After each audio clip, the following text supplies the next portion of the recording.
Hello and welcome to From No Crypto to No Crypto. This is Blockchain Wayne bringing another cryptocurrency podcast. Today's episode brought to us by Concierge Club, Mobile Private Key Wallet, and Point of Sale Solution. Also brought to us by Cryptocurrent Conference, happening in New Orleans, March 14th and 15th. It's the first crypto and blockchain conference in New Orleans for 2019. Get your tickets today at www.crypto-currentconf.co. All right, so let's jump into it. Been a little while since I did an episode with the holidays, jumping from Christmas to New Year's. Only did one episode in between there. I want to jump in. Had a huge day yesterday with the 10th anniversary of the Genesis block of Bitcoin being mined. So wanted to take today and really just jump in to what is the history of Bitcoin. Many people have heard of Bitcoin, but most people don't really know what it is, and many that do know what it is really don't know the history of Bitcoin. So I put together a little timeline, going to kind of go through some of the history of Bitcoin. To understand where we're going with Bitcoin, you got to understand where we've been, what's happened over the last 10 years, and where are we headed going forward. And I'll kind of give a little bit of insight at the end as to where I think, we're headed with crypto, what the future lies. Merely my opinion, definitely no investment advice, but really what have we seen, and really, dispel some myths that you may think about 2018. 2018 can be viewed as it was a horrible year for Bitcoin, but was it really? And we're going to look at that. So, starting out, the first block that was mined had the code, had this phrase, embedded in the code. It's the Times 03 January 2009. It's referencing an article in the Times newspaper with the headline, Chancellor on Brink of Second Bailout for Banks. Now, the Lehman Brothers bankruptcy in fall 2008 been the tipping point for most of the economic turmoil that happened, global recession, and then the controversial too big to fail idea for a lot of state intervention, really started, not just in the U.S., but globally. So Bitcoin was created, and January 3rd marks 10 years since the creation of the very first block. Bitcoin is known as the Genesis block. The first block of the blockchain is unique. It contains no reference to any previous blocks, right? It's the Genesis block. It's always hard-coded into the network software, and it establishes all the necessary variables required to create the ensuing blockchain. Satoshi Nakamoto, who was an alias. Not many, still nobody knows who he really is. And I can do a whole episode just on all the different people that have been thought to have been Satoshi Nakamoto over the years. But basically, many people feel that the message put in the Genesis block was to show why a digital currency was created, why the blockchain and Bitcoin were created, what problems it actually solves. Because anytime you're looking at a new technology, you've got to ask yourself, does this really solve a problem? And is this a solution that people need? And I think when you really understand what Bitcoin and blockchain is, you will say that. So Bitcoin was first introduced as an open source software, as I mentioned before, an anonymous programmer, or it could even be a group of programmers, we don't really know, under the alias Satoshi Nakamoto in 2009. A lot of rumors about the real identity. For a lot of people, the main advantage of Bitcoin is its independence from world governments, banks, and corporations as well. Not one authority can interfere into Bitcoin transactions, impose transaction fees, or take people's money away. Moreover, the Bitcoin movement is extremely transparent. When you think about it, every single transaction is being stored in a massive distributed public ledger called the blockchain. In early days, many people thought blockchain was privacy, but it's not. It is public, but it is anonymous. So you can see transactions with wallet addresses, but you cannot see who those wallet addresses are for.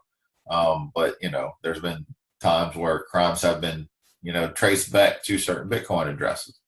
And so I want to kind of walk you through just the history, some key dates. So we talked about January 3rd, 2009, which at a recording time that was yesterday. 2019, 10 years later, where has Bitcoin been and what's happened? So the first ever Bitcoin transaction after the Genesis block took place on January 12th, 2009. It was between Satoshi Nakamoto and the late Hal Finney. Hal Finney was an early contributor to the project. Nakamoto sent Finney 10 Bitcoin as a test while the computer scientist was also starting to mine blocks himself. So Finney was getting involved. And that happened October 5th, 2009. That's the first time that a value was put on Bitcoin. The new Liberty Standard set the first ever Bitcoin exchange rate against the dollar. At the time, $1 equaled 2,300.03 Bitcoin. Nice, right? Huge, huge upside since then. Right. So what's happened since then? May 22nd, 2010. So a little over a year and a few months later, the famous Bitcoin pizza. So 2 pizzas were bought for 10,000 Bitcoin by Laszlo can't even say his last name, Hanyix. The programmer offered users, and it was on a BitcoinTalk.org forum, the BTC, in exchange for 2 pizzas. A teenager named Jeremy Sturdivant, nicknamed Jerkos, accepted the Bitcoin and sent Hanyix 2 pizzas from Papa John's. That was the actual first transaction of Bitcoin being used to buy something. February 9th, 2011, Bitcoin reached parity with the US dollar at a 1-to-1 ratio. So Bitcoin had, 1 Bitcoin was $1. The milestone was also going to begin a tumultuous period for Bitcoin. I think that's when a lot of the early adopters started to look at what was going on. Many people were holding a lot, and to them, $1 going up as the price started to rise just looked like a good spot to maybe sell. And you saw a lot of volatility ensue since then. So in the space of just 4 months after hitting $1, Bitcoin skyrocketed to $31.91.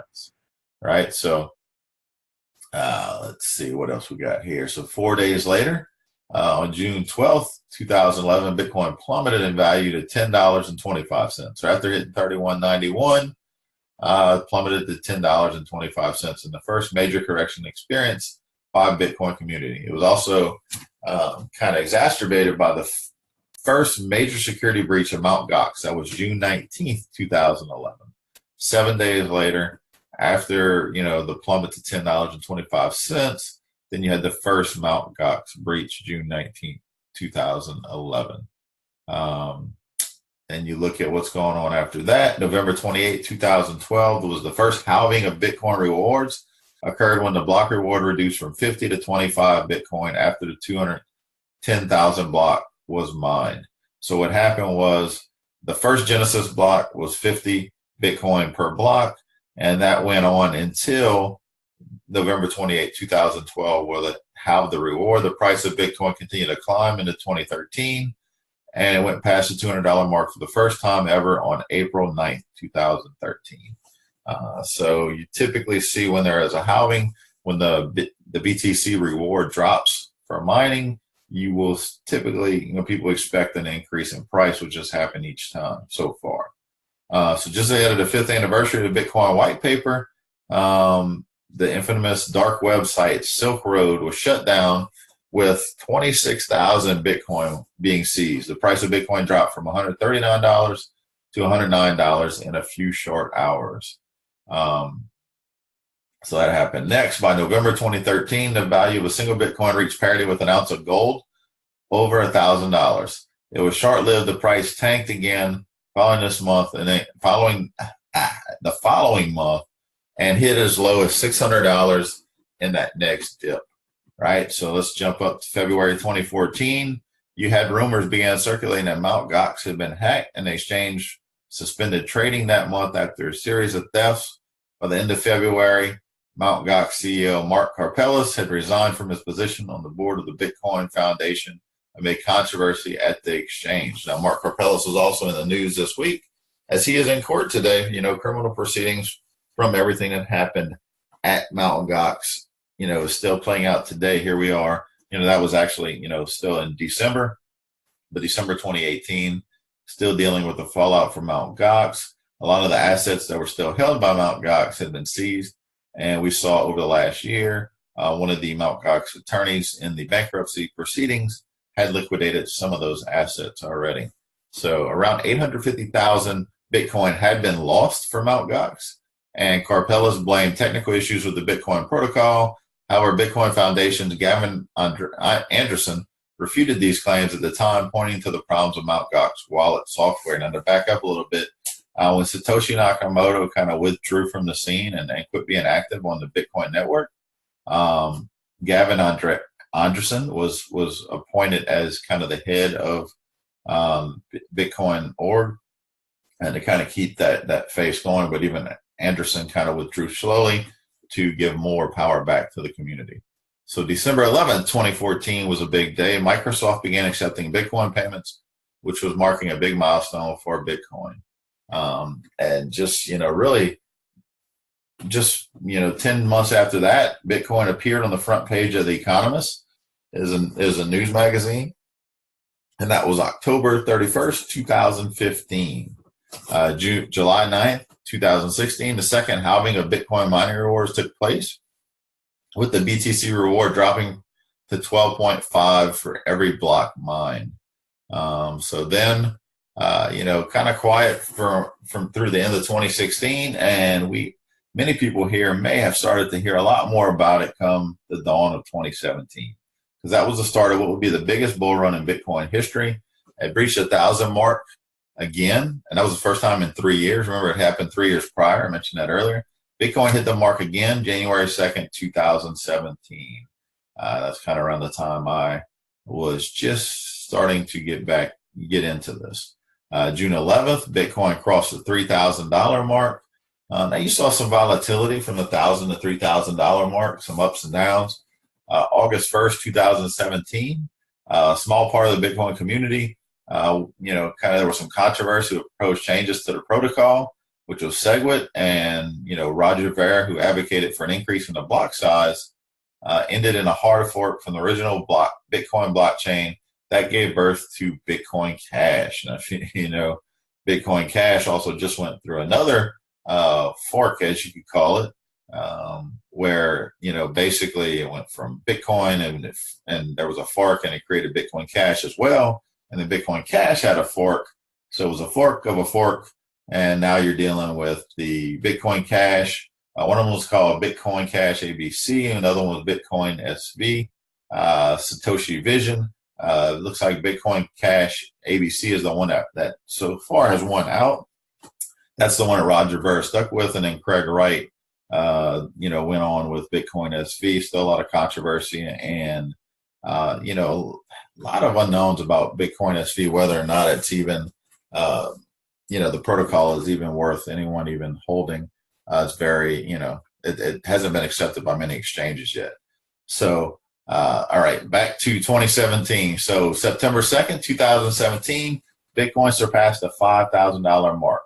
So a couple weeks of volatility, followed after that, and the price of Bitcoin dropped back down to 3,000 before rebounding. And there were some things in the news that happened that kind of drove a lot of that. Some of it was price. There were some traders that were cashing out what they believed to be a peak, and they were right if they're doing short-term trend trading. But also, China had announced they banned ICOs and cryptocurrency exchanges from operating in the country. You also had Jamie Dimon, who was the CEO of Chase, kind of speak out as calling Bitcoin a fraud. Just throwing some FUD out in the market. So then again, Bitcoin surpassed $10,000 in value November 29th. So not that much, not too far after crossing the 5,000 mark. We saw that march up to 10,000 once it recovered from that dip, and then breached 11,000 mark a few hours later. So hit 10,000 on November 29th, and then just a few hours later hit 11,000. No signs of stopping. Bitcoin continued to skyrocket. It breached the $20,000 mark, marking a historic high for the cryptocurrency. And then the price of Bitcoin slumped back down to 13,000 mark by December 31st, 2017. And what we saw after that was kind of a play up and down. We saw Bitcoin go down, go back up to 16,000 and back down. And then we saw the continuous volatility continue, more FUD, a lot of things happening in the market, a lot of fear, uncertainty, and doubt happening throughout 2018, which drove the price to where we're sitting at right now, looking at right under the $4,000 mark, right? So 2018, say it started, if you mark the price December 31st, 2017, even from 13,000 down to 3,900, that's a huge decline. And many people would say that that's a disaster. It's terrible. And really, there's some good and some bad in everything that's happened over the last year. Because 2017 was the bull run, the year of the ICOs. Many people were participating. I personally participated in some ICOs. which, in 2018, let's face it, ICOs were not very popular because of the bear market. But then on top of that, a lot of tough regulations. Myself living in the United States, there was a lot of ICOs that weren't even open to U.S. citizens for the simple fact that they didn't have to deal with the SEC and some of the supposed regulation that was happening, or the crackdown, I should say, was happening against ICOs. But what has happened is a lot of those companies that raised capital over last year, a lot of infrastructure started to go into place.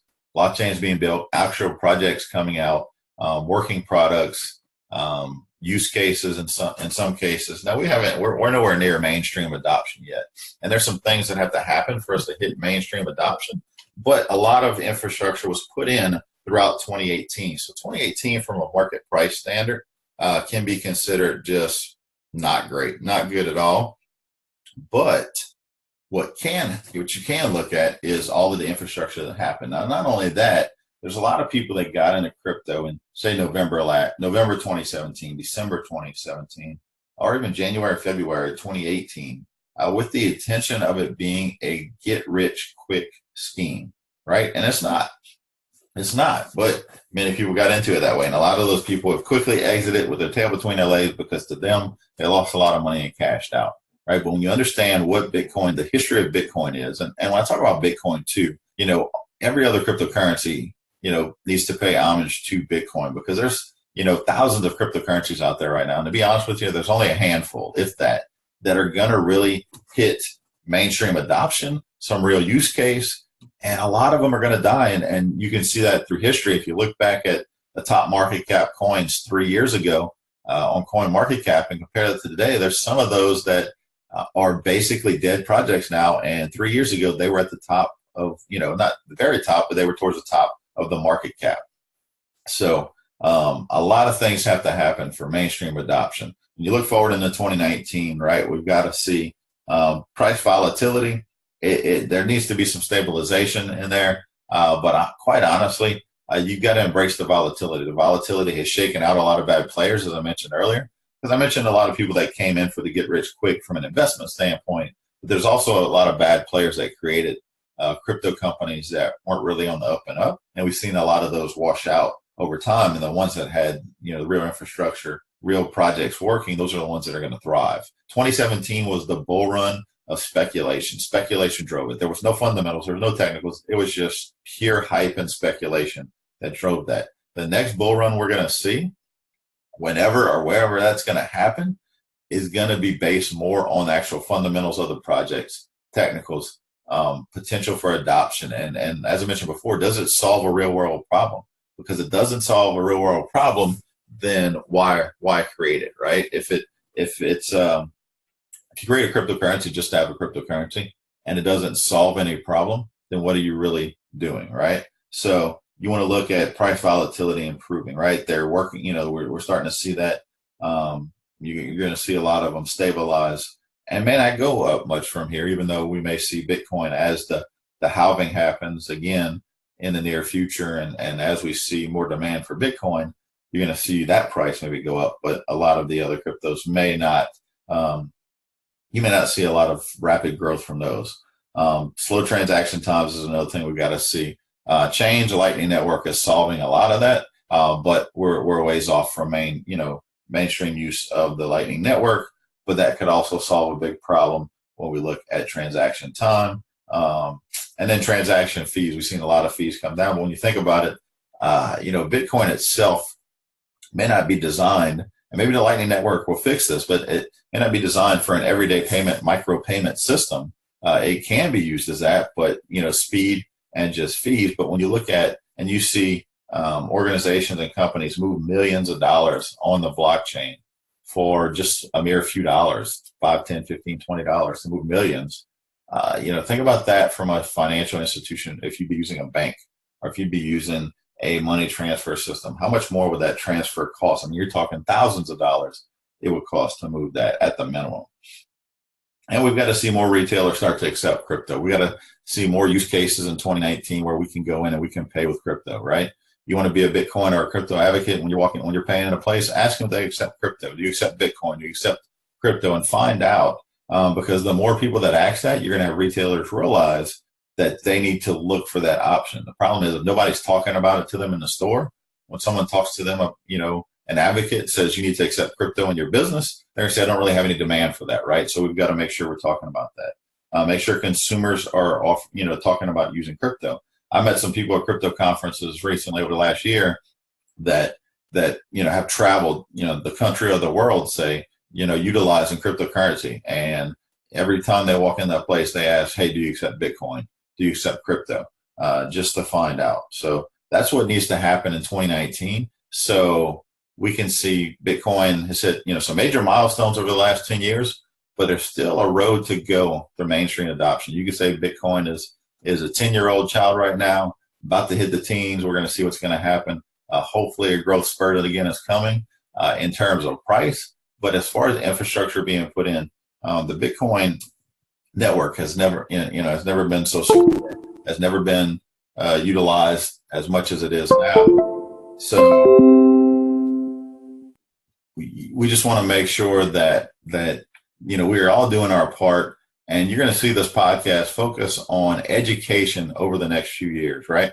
Education over the next few episodes, the next year or a few years is going to continue to be my focus, because we've got to educate more people on what Bitcoin is, what crypto is, what blockchain is, why it matters, and really what you can do to play your part to learn more about it. So that's really it for episode today. Next few episodes, we're going to focus some more back on interviews, but really wanted to give some history of Bitcoin since we just passed the 10th anniversary of the Bitcoin Genesis block. So I want to thank everybody for listening in, and we will catch you on the next episode.